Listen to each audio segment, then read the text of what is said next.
की यात्रा में गंगा का कैसे प्राकट्य हुआ, गंगा की क्या महिमा है। अभी अहिल्या की कथा सुना रहे थे, अब गंगा की कथा सुनाने लगे। और जब जनकपुर में गए तो कथा थोड़ी रुक जाती है, वो तो चलती ही रहेगी, नए रूपों में, नए नए अर्थों में। महर्षि विश्वामित्र वहां पर नित्य जनकपुर में जब रहते हैं तो भी नित्य कथा सुनाते हैं। और प्रभु जो है भगवान श्री राम का गोस्वामी जी ने कहा, कथा इतिहास पुरानी, रुचि रजन जुगजाम सुरानी। रात्रि में 2 घड़ी जब व्यतीत हो जाती है तब कथा समाप्त होती है। और उन कथाओं का उद्देश्य अलग अलग होता है। जिस समय जो स्थिति है वहां पर उसके अनुकूल कथा वे कहते हैं और कथा को नया अर्थ दे देते हैं, नया रूप दे देते हैं और भगवान से वह करने का अनुरोध करते हैं जो अपेक्षित है। कथा हो रही, लक्ष्मण जी भी बैठे हुए, लेकिन कथा सुनने का एक उनके हृदय में भाव उदित हुआ। क्या? लखन हृदय लालसा विसेखी, जाई जनकपुर आइए देखी। लालसा उत्पन्न हुई कि जनकपुर जाकर के देखें। तो वैसे तो यह लग सकता है कि लगता है कथा में मन नहीं लगा। अब कथा हो रही है और बैठे बैठे जनकपुर देखने की इच्छा उत्पन्न हो गई। मैं समझता हूं कि आप में भी से कई श्रोता ऐसे होंगे, बैठे होने के बाद भी सोच रहे होंगे कहां जाना है, क्या करना है। तो क्या लक्ष्मण जी भी उसी प्रकार से हैं क्या? कि नहीं, कथा के सच्चे श्रोता तो लक्ष्मण हैं। क्या? कि आप कोई वस्तु सुने और सुन करके सुनने का आनंद ले लें, वो तो अलग बात है। पर जो सुने उसको जीवन में तुरंत साकार करने की चेष्टा करें और ऐसा आपको ऐसी प्रेरणा मिले तो श्रोता, उससे बढ़कर के उपयुक्त श्रोता कौन होगा। और महर्षि विश्वामित्र की जो कथा है उसको सुन करके लक्ष्मण जी के हृदय में जब जनकपुर देखने की लालसा उत्पन्न होती है तो यह कथा का ही उद्देश्य है, कथा का ही फल है। और फल वही संकेत आपको यहां मिलेगा और सीता जी के प्रसंग में वाटिका में मिलेगा। वहां पर भी जनकनंदिनी सीता सखियों के साथ पूजन करने के लिए आई हुई हैं। बड़ी विधि से, बड़े स्नेह से पार्वती जी का पूजन करती हैं, उनसे वरदान मांगती हैं। पूजा कीन अधिक अनुरागा, निज अनुरूप सुभग बर मांगा। पर उसी समय एक सखी ऐसी है जो कथा में, जो पूजा में सम्मिलित नहीं हुई। कहां गई थी? वह एक सखी से संग विहाई, गई रही देखन फुलवाई। पहली दृष्टि में लगता है विचित्र सखी। इतनी सखियां आई श्री किशोरी जी के साथ, पूजन छोड़ करके बाग में घूम रही। और उसके अंतरंग रहस्य पर विचार कीजिए। सखी पूजा में सम्मिलित नहीं हुई, जो सम्मिलित हुए हो तो धन्य ही है, पर जो बाग में चली गई, क्यों चली गई? एक दिन इसी वाटिका में जब श्री सीता जी आई थी पुष्प वाटिका में देवी का पूजन करने के लिए, तो देवर्षि नारद आए। और देवर्षि नारद के चरणों में जब जनकनंदिनी ने प्रणाम किया तो उन्होंने कहा कि पुत्री, इसी दिन इस वाटिका में एक ऐसे राजकुमार का आगमन होगा जिसे देख करके तुम्हारे हृदय में अनुराग का उदय होगा और उसी राजकुमार से तुम्हारा विवाह होगा। सखी वाटिका में क्यों चली गई? बोले पूजा से भी अधिक उसको संत की वाणी पर विश्वास था कि संत ने कहा है कि इसी वाटिका में का वो मिलेंगे, तो आगे बढ़ गई। जो पूजा कर रहे थे उन्हें भी लाभ मिला, पर जिसने सोचा कि संत ने कहा था चल के ढूंढे, तो आज जब धनुष यज्ञ होने वाला है तो राजकुमार आए कि नहीं। संत की वाणी वो जो कहा है उसके हृदय में, उसके मन में गूंज रही। और जब वो आती है, आंखों में आंसू है, शरीर में रोमांच है। सखियों ने देखा, पूछ दिया, कहू कारण निज हर्ष कर, पूछे समृद्ध बहन, तो उसने कथा सुनाई।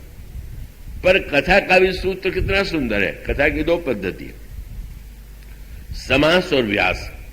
कहूं नाथ हरिचरित अनूपा, व्यास समास स्वमति अनुरूपा।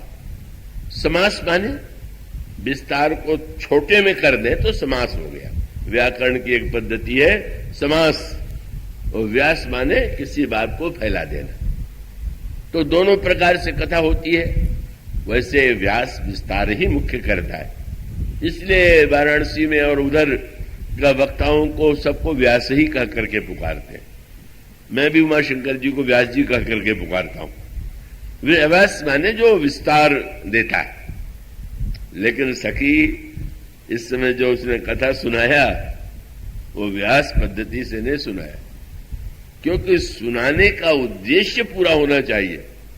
कोई सुनाने में ही लग जाए और उद्देश्य दूर चला जाए तो सुनाने का क्या अर्थ रहा। और तब उसने भी कथा का ही आश्रय लिया। एक कितनी संक्षिप्त कथा थी समास पद्धति में। तासु दशा देखी सखिन, पुलक गात जल नैन, कहु कारण यह रस कर, पूछई सब मृदु वैन। और तब उसने कहा देखन बाग कुंवर दुई आए।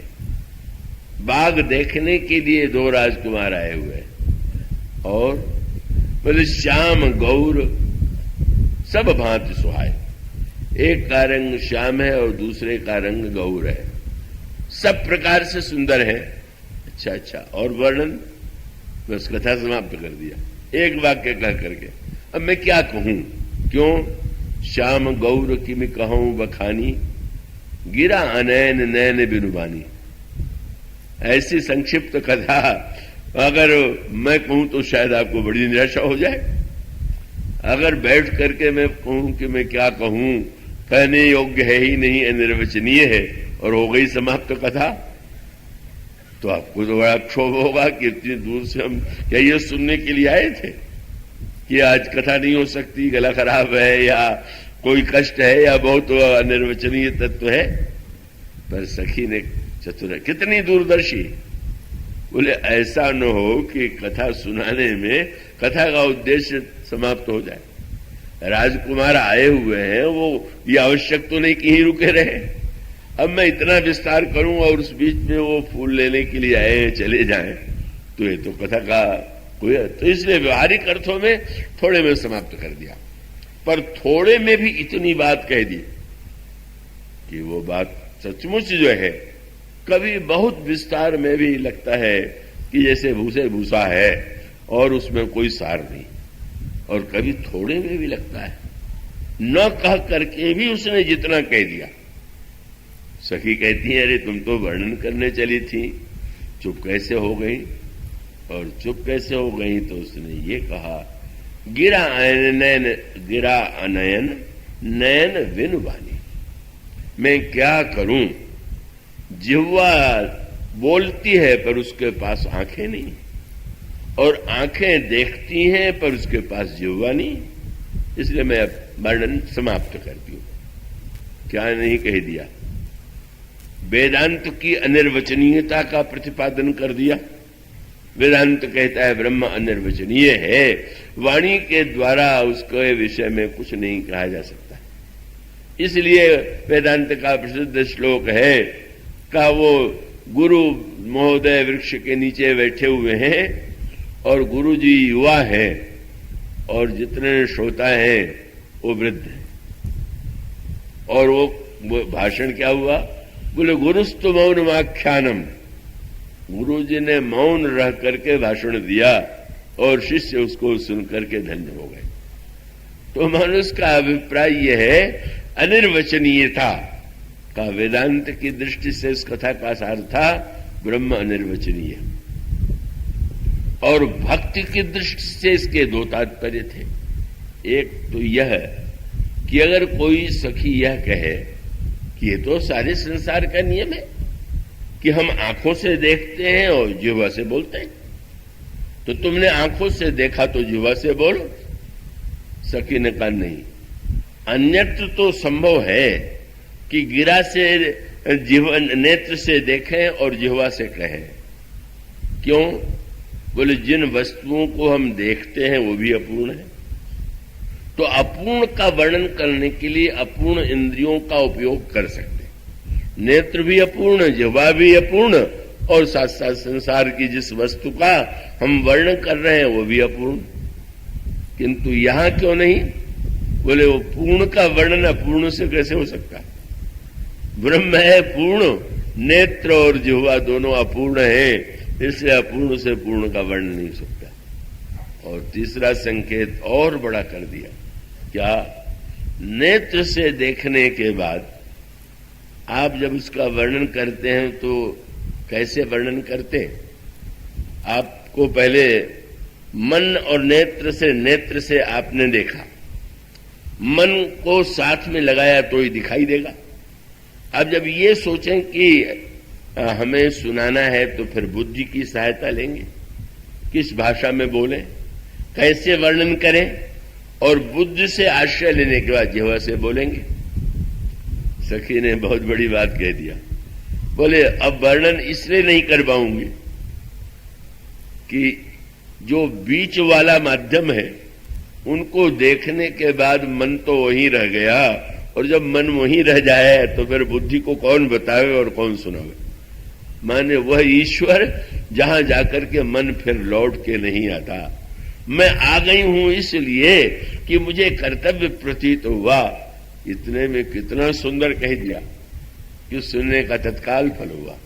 सुनि हर्षी सब सखी से आनी, क्या कथा का फल है? सिय ही अति उत्कंठा जानी, और व्यग्रता हो गई। थोड़े में समाप्त कर देने से और व्यग्रता हो गई। अरे, और जब उसके पश्चात फिर वो कथा सखियां प्रोत्साहित करती हैं, और तब चली अग्र करी प्रिय सखी सोई।